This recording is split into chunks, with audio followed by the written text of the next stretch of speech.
दोस्तों, अगर मैं आपसे कहूँ कि आपने कभी सब्ज इलायची यानी छोटी इलायची खाई है, तो आप सभी कहेंगे हाँ, क्योंकि सब्ज इलायची तो हम अक्सर खाते रहते हैं, कभी चाय में या कभी किसी सब्जी में या हलवा जात में। हम अक्सर सब्ज इलायची इस्तेमाल करते हैं। अक्सर लोग तो सब्ज इलायची वैसे ही खाते रहते हैं ताकि उनके मुंह से इलायची की खुशबू या महक आती रहे। लेकिन अगर मैं आपसे ये पूछूं कि क्या आपने कभी सुबह के वक्त खाली पेट सब्ज इलायची खाई है, तो आप सबका यही जवाब होगा कि नहीं, बल्कि कभी नहीं।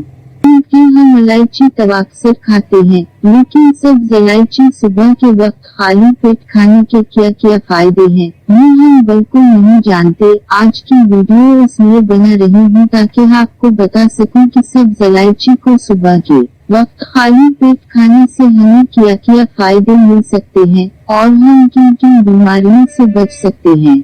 इलायची को जब हम चाय में या किसी सब्जी या हलवा जात में पकाकर इस्तेमाल करते हैं, तो सब्ज इलायची के बहुत से कीमती अज्जा तो जलकर खत्म हो जाते हैं और हमको सब्ज इलायची की सिर्फ खुशबू ही अपनी चाय या हलवा जात में मिलती है, जबकि सब्ज इलायची के बहुत से फायदे हमें नहीं मिल पाते। लेकिन अगर आप सुबह के वक्त खाली पेट एक छोटी सी सब्ज इलायची हर रोज खाएंगे, तो आपको सब्ज इलायची से बहुत से फायदे मिल सकते हैं, बल्कि बहुत सी बीमारियां तो आपको शायद कभी होंगी ही नहीं।